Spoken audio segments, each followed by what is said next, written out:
अल्लाह के शुभ नाम से जो तमाम सृष्टि का और सारे समस्त मानव का अकेला ही सृष्टिकर्ता, रचयिता और निर्माता है।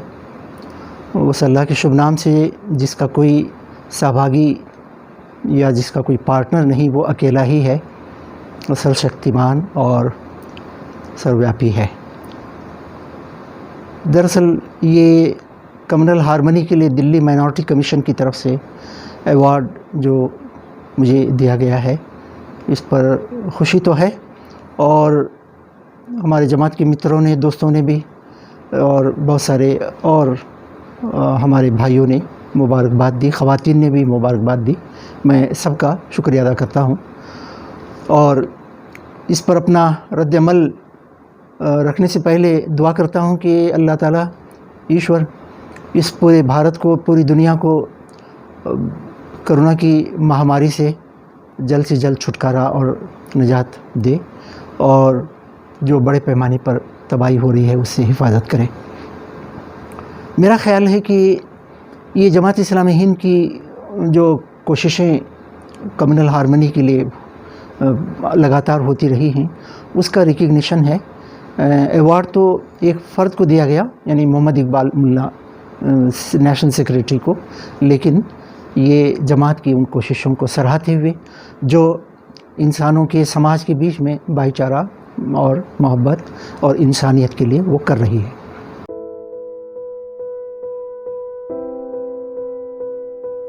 देश में सदियों से समाज के अंदर विभिन्न धर्मों के लोग मिलजुल कर भाईचारा और प्यार और मोहब्बत से रहते थे, लेकिन पिछले चंद वर्षों में पूरा वातावरण बदलने की प्रयत्न की गई और इसमें हम देखते हैं कि बहुत बड़े पैमाने पे लोगों के अंदर एक तरह का द्वेष और घृणा उसको फैलाया गया और इस्लामोफोबिया एक ऐसी कैंपेन चलाकर पूरे देश के वातावरण में जहर घोला गया। तो हमें इस संबंध में अब फिर से नई कोशिशें करनी होंगी कि एक तरफ तो हम अपने विभिन्न प्रकार के प्रोग्रामों के द्वारा, धर्मगुरुओं के द्वारा सारे लोगों को बताएं कि देश को असल आवश्यकता नफ़रत की, दुश्मनी की, एक दूसरे से दूर रहने की नहीं बल्कि प्यार और मोहब्बत की है।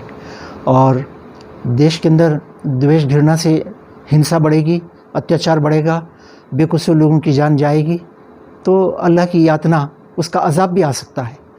तो ये किसी के हित में नहीं है। नंबर 2 ये है कि हम मीडिया के लोगों से भी मिलकर हमें बताना होगा कि वो एक बहुत ही कंस्ट्रक्टिव रोल प्ले करें समाज के निर्माण में, विभिन्न धर्मों के बीच में आपसी संबंधों को बेहतर बनाने में। तीसरा ये है कि हमारी जो नई पीढ़ी आ रही है स्कूलों में पढ़ के निकलने वाली, उसे हम ऐसा सिलेबस में एक लेसन दें कि जिससे वो जब बड़े होकर डॉक्टर बनेंगे, इंजीनियर बनेंगे और इसी तरह से इंडस्ट्रियलिस्ट बनेंगे, टीचर बनेंगे, तो हर जगह वो सब धर्मों का आदर करें और सब धर्मों के संबंधों को आपसी में ठीक करें, सबके साथ प्यार और मोहब्बत से रहें।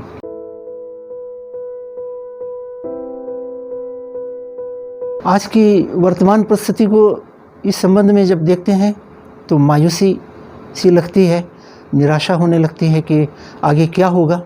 लेकिन मैं चिंता तो करता हूँ परंतु मायूस नहीं हूँ, इसलिए कि भारत का जो देश का हमारे जो मिजाज है वो सांप्रदायिक द्वेष और घृणा का नहीं, आपसी भाईचारे, मोहब्बत, इंसानियत का है। तो इसलिए आज वर्तमान परिस्थिति में भी हमारे सामने वो एनजीओज़ हैं, वो सिविल सोसाइटी है, वो बहुत सारे हिंदू, मुस्लिम, दलित, सिख, क्रिश्चियन भाई हैं, धर्मगुरु हैं, जो सब मिलजुल कर चाहते हैं कि ये वातावरण बदले और फिर से पुराना जो हम मिलजुल कर प्यार और मोहब्बत से रहते थे वो आए। तो इसी कारण मैं मायूस नहीं हूँ, लेकिन इसका ये अर्थ नहीं है कि हम हाथ पैर तोड़ के बैठ जाएं। जो शक्तियाँ भी यहाँ देश में ऐसे वातावरण को बनाने में लगी हुई हैं, उनसे भी हमें मिलना चाहिए। जो सांप्रदायिकता में ये रखकर वो समझ रहे हैं कि हमें लाभ होगा, हमें बताना चाहिए कि ये कम्युनल हैट्रेड किसी धर्म के मानने वालों के लिए, किसी कम्युनिटी के लिए, किसी पार्टी के लिए और इस देश के लिए ये लाभकारी नहीं है, ये हानि पहुंचाने वाला है, विष है, चाहे कोई भी ले।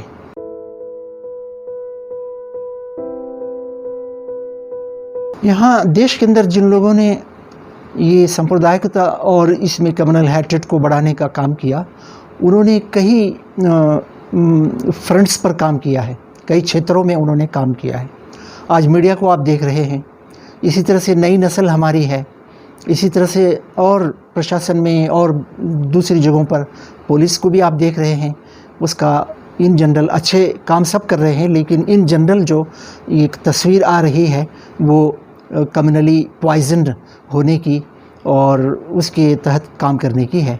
तो ऐसी एक गंभीर परिस्थिति में हमारी जिम्मेदारी और बढ़ जाती है कि हम इन सारे क्षेत्रों में काम करके लोगों की सोच, माइंडसेट को बदल सकते हैं। मैंने ये पाया कि नई नस्ल अब इसमें ज़्यादा इन्वॉल्व हो रही है, हाँ, नई नस्ल को, युवा पीढ़ी हमारी इन्वॉल्व हो रही है। नंबर 2, हमारे जो अनुसूचित जाति के जो लोग हैं या हमारे दलित भाई हैं, इनको भी इसमें अब तक तो लगाया जा रहा था, लेकिन अब वो समझ गए, उनके नेता भी उनको बता रहे हैं कि ये किसी पर अन्याय करना, अत्याचार करना, किसी की हिंसा और जीवन को उनके समाप्त करना या जान लेना, ये गलत है, ये बहुत बड़ा जुल्म है, इससे बचना चाहिए।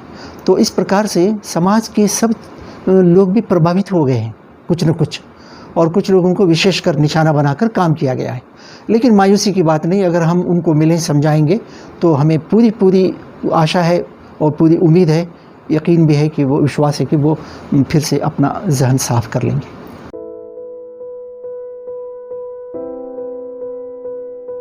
जमात इस्लामी हिंद जिससे मैं जुड़ा हूँ,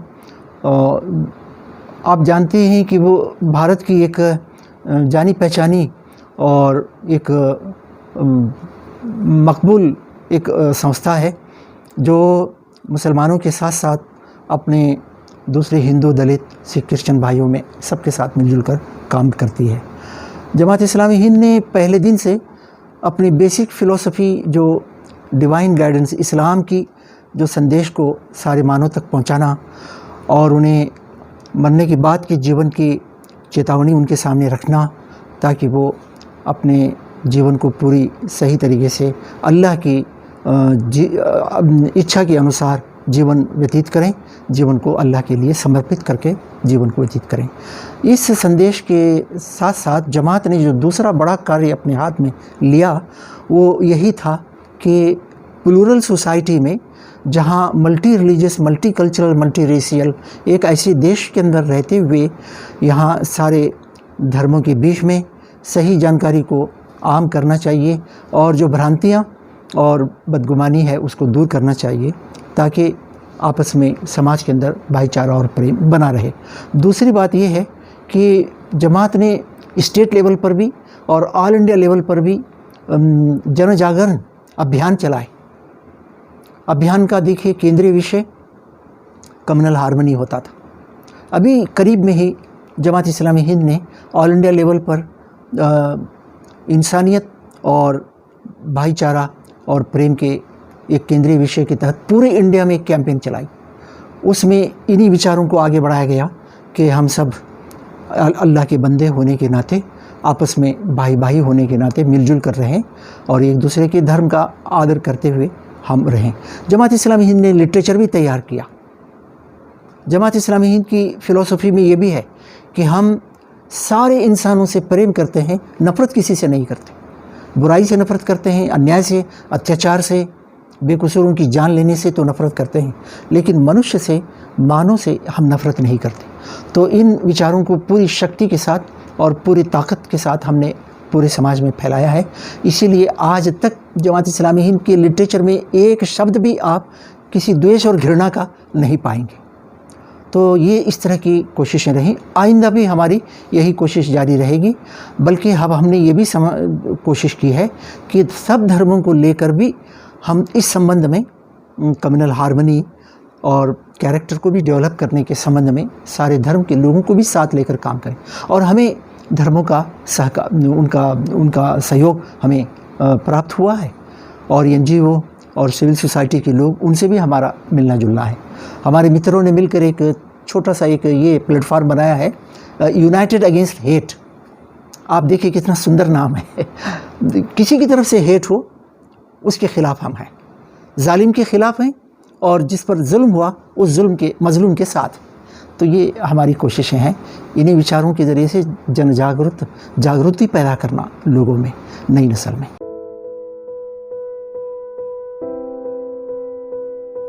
तो मैं ये संक्षिप्त में ये मैसेज देना चाहूँगा कि हम चंद सच्चाइयों को अपने सामने रखें, और सच्चाइयों से आंखें बंद करके या उनको झुठला कर हम काम करेंगे तो हम अपना और अपनी कम्युनिटी, जिस धर्म के हम मानने वाले हैं, उस धर्म को भी और देश को नुकसान पहुंचाएंगे। देश की अखंडता, एकता और देश के अंदर जो भाईचारे का जो वातावरण है उसको नुकसान पहुंचाएंगे। सबसे बड़ी हकीकत, सच्चाई ये है जिसे सबको मानना चाहिए, वो ये है कि हम सब का पैदा करने वाला सृष्टिकर्ता अल्लाह ईश्वर एक है। उसके अस्तित्व में, उसके गुणों में, अधिकार में कोई सहभागी पार्टनर नहीं। वो जुल्म को, अन्याय, अत्याचार को, किसी बेकसूर की जान लेने को बहुत नाराज़ होता है। चाहे हम धर्म के नाम पर ये काम करें, चाहे भाषा के नाम पर ये काम करें, और चाहे किसी कम्युनिटी के नाम पर ये काम करें, उसे सख्त नापसंद है। नंबर 2, हम एक माता पिता की संतान हैं। हमें ये नहीं भूलना चाहिए कि हम सब आपस में भाई भाई। धर्म अलग है, भाषा अलग है, समुदाय अलग है, वंश अलग है, परंतु हम सब एक ही माता पिता के संतान हैं। इस भारत देश में 140 करोड़ लोग आपस में भाई बहनें हैं। ये रिश्ता हमारा हमें कभी नहीं भूलना चाहिए। तीसरी बात यह है कि ये देश हम सब का देश है। ये देश किसी एक समुदाय का, किसी एक धर्म के मानने वालों का, किसी एक भाषा की बोलने वालों का देश नहीं है। 140 करोड़ मानव इस देश में बसते हैं, ये सब का देश है। तो इसलिए इस देश में रहने का हक सबको है। सब देश प्रेमी हैं, सब के सब वतन से, देश से मोहब्बत करने वाले हैं। कोई ऐसा गद्दार नहीं है कि हम उसको सर्टिफिकेट बांटते फिरें कि वो गद्दार है, वो ऐसा है, वैसा है। और फिर एक बात ये भी है कि हम सब धर्मों का आदर करें। धर्म के आधार पर दुश्मनी पैदा करना और आपस में एक दूसरे को लड़ाना, ये अल्लाह को भी नाराज़ करने वाला है और इस देश को भी नुकसान पहुंचाने वाला है। तो ये चंद मोटी मोटी सच्चाइयाँ हैं। इस्लाम की शिक्षा तो यही है कि हम सब एक अल्लाह के बंदे और एक माँ बाप की औलाद हैं। लेकिन एक बात इस्लाम बहुत ज़ोर देकर कहता है कि इस जीवन में अगर तुम किसी भी अन्याय, अत्याचार और किसी हिंसा को करके भी और किसी की जान लेकर यहाँ छूट जाओ, अदालत से, जेल से, पुलिस से, तो हो सकता है, परंतु एक दिन आएगा, एक दिन आएगा, मृत्यु के बाद प्रलय होगा। सारे मानव को इकट्ठा करके अल्लाह ईश्वर सबका हिसाब लेगा, और सबके कर्मों का हिसाब लेने के बाद वहाँ ये सब जो पाप हैं, जो अपराध है, सिद्ध होकर वो नरक की आग में झोंके जाएंगे।